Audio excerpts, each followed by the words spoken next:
Годината е 2015 лятото. В залата на хотел Маринела се струпва целия български елит и медиите. Но не заради нов бизнес договор, а заради 6 полицайки, които вдигаха палки. Точно тогава, тъкмо навършил пълнолетие Вълчо младши, видя как баща му Ветко създава едни от най-скандалните кадри в публичното пространство. 6 стриптизьорки в полицейски униформи, които превърнаха абитуриентския му бал в символ на екстравагантност и безумие. Социалните мрежи бяха в пламъци и всички се питаха докъде ще стигне жаждата за демонстрация на богатство.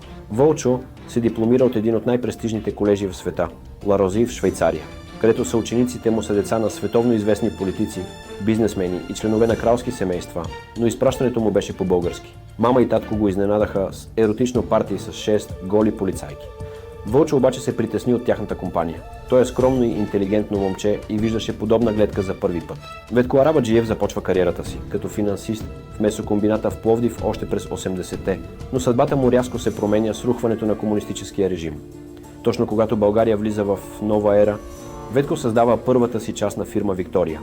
Бързо става ясно, че той не е обикновен предприемач. Още в самото начало той изгражда важни връзки с бившата държавна сигурност, където е вербуван под псевдонима Стефан. Именно тези контакти му отварят врати, които остават затворени за повечето българи през прехода. Скоро след това Ветко среща Маринела, родена като Марийка в Пловдив, амбициозна млада жена, която е завършила педагогика и международен туризъм и има вродено чувство за лукс и стил. Бракът им бързо се превръща в съюз не само личен, но и финансов. Двамата започват да градят образ на мощно и заможно семейство, известно със своя пищен начин на живот и грандиозни публични прояви. Истинският възход на Ветко и Маринела Арабаджиеви започва през 1996 година. Тогава те правят първите си големи сделки, поставящи началото на мощна бизнес империя. В центъра на вниманието първоначално е емблематичният пловдивски хотел Марица. Хотелът бързо става символ на новата епоха. Епохата на частната инициатива и на хората, които знаят как да се възползват от възможностите на прехода. През същата тази година Ветко влиза в съдружие с една от най-влиятелните фигури в българския бизнес – Илия Павлов, собственик на корпорация Мултигруп. Двамата заедно приватизират захарния комбинат Кристал в Пловдив за $2 милиона. Илия осигурява повечето пари, а Ветко добавя своето влияние и управленски умения. Сделката с Кристал е ключова. Тя позволява на Арабаджиев да стъпи стабилно извън туризма и да създаде диверсифициран бизнес, произвеждащ захарни изделия като бомбоните Тримонциум и Амфора. В следващите години, вече със солиден капитал, фамилията Арабаджиеви се насочва към най-престижните туристически локации по българското Черноморие. В периода около 2001 те влизат в най-големия български морски курорт Слънчев бряг. Там построяват и придобиват серия луксозни хотели като Виктория Палас, Чайка Бич, Метропол и Аркадия, които стават част от мащабния им хотелски холдинг Виктория Груп. Скоро след морския успех, амбицията на Арабаджиеви ги отвежда в планината. Придобиват емблематичния хотел Пампорово в едноименния курорт, а по-късно и целият комплекс в Елените край Свети Влас. В този момент вече контролират над 15 000 хотелски легла, с което стават един от най-големите частни туристически оператори в България. Често придобиванията се случват с активното съдействие на влиятелни фигури от политически и банкови кръгове. Ветко е сред известните кредитни милионери на прехода бизнесмени, получили щедри кредити от държавни банки, като вече несъществуващата Хеброс. До около 2005-та Арабаджиеви вече са сред най-богатите фамилии в България. Медиите не спестяват суперлативи за Ветко Арабаджиев, описвайки го като най-големия хотелиер в страната. Неговата страст към лукса е известна. Той притежава първия частен самолет сред българските бизнесмени, а скоро след това се здобива с още един. Автопаркът на фамилията включва най-новите модели на спортни коли и луксозни лимузини, които често попадат под светлината на прожекторите. Докато Ветко се грижи за бизнеса и парите, съпругата му Маринела постепенно се превръща в неофициална кралица на кича. Светските хроники са пълни с снимки на нейните екстравагантни и често провокативни тоалети.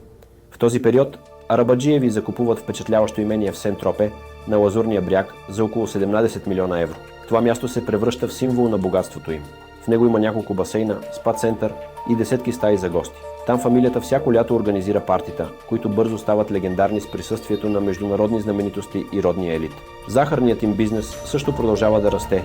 Освен Пловдивския завод, Ветко държи дялове и в няколко дружества за търговия с захар и меласа, сред които компанията Sugar & Molasses. Макар самият той да избягва до официалните политически събития, хотелите му често са домакини на дискретни срещи на политици и бизнесмени. По време на управлението на Бойко Борисов, хотели на Арабаджиеви често печелят големи държавни поръчки и договори. Като най-ярък пример за това е избора на хотел Маринела за основна локация при председателството на България На съвета на ЕС през 2018 Маринела често се появява на събития, обкичена с накити на стойност стотици хиляди левове. През септември преди 10 години обаче, Комисията по досиетата официално разкрива принадлежността му към бившата държавна сигурност, посочвайки, че е работил като агент дори в първите години на демокрацията. Макар това да не изненадва обществото, разкритията официално потвърждават подозренията за дълбоките му връзки с неформалните мрежи от времето на стария режим. Но никой тогава още не подозира, че само няколко години по-късно всичко това ще бъде сринато от зрелищна акция на прокуратурата и ще ги изпрати от лукса директно в ареста. 2015 година се оказва знакова за фамилията Арабаджиеви, когато те решават да направят поредната си емблематична инвестиция. Придобиват един от символите на София – бившия хотел Кемпински Зографски, познат и като японския хотел. Веднага след покупката 5-звездният хотел получава новото име хотел Маринела, на съпругата на Ветко, която лично се заема с цялостния ремонт и преустройство. Промените, наложени от Маринела, се превръщат в един от най-обсъжданите скандали в София през същата година. Вместо оригиналната японска атмосфера, тя разпорежда да бъдат премахнати емблематичните японски вишни пред хотела, подарени някога лично от японския император. На тяхно място поставя неоново осветени пластмасови палми. Медиите и обществото реагират остро на този ход, обвинявайки я в унищожаване на символите и кичузно поругаване на културното наследство на столицата. Оригиналната атмосфера на хотела е безвъзвратно загубена. Въпреки това, хотел Маринела бързо се превръща в място за събиране на елита, новите барове и ресторанти привличат богатите и известните. През следващата година фамилията се сблъсква с нов сериозен удар по имиджа си. Този път скандалът избухва в техния черноморски комплекс Елените. През лятото популярна блогърка публикува разказ за кошмарния си престой там, с потресаващи снимки на занемарени басейни, мръсни стаи, неизползваеми съоръжения и грубо отношение от персонала. Въпреки тези сериозни сътресения, бизнесът на Арабаджиеви продължава да е на върха. Преди 8 години Ветко навършва 60 години и решава да отбележи юбилея си подобаващ. Партито се провежда през юли в фамилното имение в Сент-Тропе и остава в историята като една от най-бляскавите частни прояви, организирани от български бизнесмени. Тридневното празненство струва над 1 милион евро, а сред гостите са руски олигарси, американски милионери, световни знаменитости и български бизнес елит. Пишните декорации, ледени скулптури, ексклузивен фойерверк над Средиземно море и рецитал на известна поп-звезда са само част от това, което гостите виждат. Известен дори става любопитен факт, че по време на едно от партията Ветко случайно се запознава с холивудската звезда с български произход Нина Добрев, с която разговаря цяла вечер. В края на август 2018 луксозната приказка на семейство Арабаджиеви се срива за броени часове. Рано сутринта, в края на август, специализираната прокуратура, подкрепена от ДАНС и МВР, извършва мащабна и зрелищна акция, която разтърсва цяла България. Обискирани са два от най-емблематичните хотели на фамилията – Маринела в София и Марица в Пловдив, както и множество техни офиси, частни домове и сейфове. Медиите веднага поставят случая в контекста на други акции срещу едри бизнесмени, арестувани по същото време, като Миньо Стайков и Николай Банев, а прокуратурата публично демонстрира решителност за борба с корупцията и данъчните измами. Резултатите от операцията са шокиращи. Разследващите откриват над 10 милиона лева в брой, укрити на невероятни места – куфари, сейфове и дори в кутии от обувки. Парите са толкова много, че посред нощ Българската народна банка е принудена спешно да предостави специални машини за броене на банкнотите. Открити са пачки от 500 евро, долари и левове, както и 6 луксозни автомобила, иззети директно от гаражите на фамилията. Прокурорите разкриват пред медиите сложна и организирана схема за укриване на ДДС и пране на пари, осъществявана чрез десетки фиктивни фирми бушони, които са издавали фалшиви фактури за несъществуващи сделки. Чрез тази схема хотелите и бизнесите на Арабаджиеви са успели да генерират и укрият десетки милиони левове незаконни доходи. Множество документи, счетоводни книги и компютри са иззети като доказателства. Семейството обаче не е в България по време на удара. Единственият задържан е най-малкият син, Вълчо младши, тогава на 21, управляващ ресторанта в хотел Маринела. Той прекарва 2 дни в ареста и е освободен срещу гаранция от 20 000 лева. Ветко и Маринела, научавайки новината за акцията, решават да не се връщат в България. Двамата официално са обявени за международно издирване чрез Европейска заповед за арест и червена бюлетина на Интерпол. В медиите започва да циркулира информация, че първоначално се укриват в имението си в Сент-Тропе, а след това сменят няколко държави, избягвайки арест.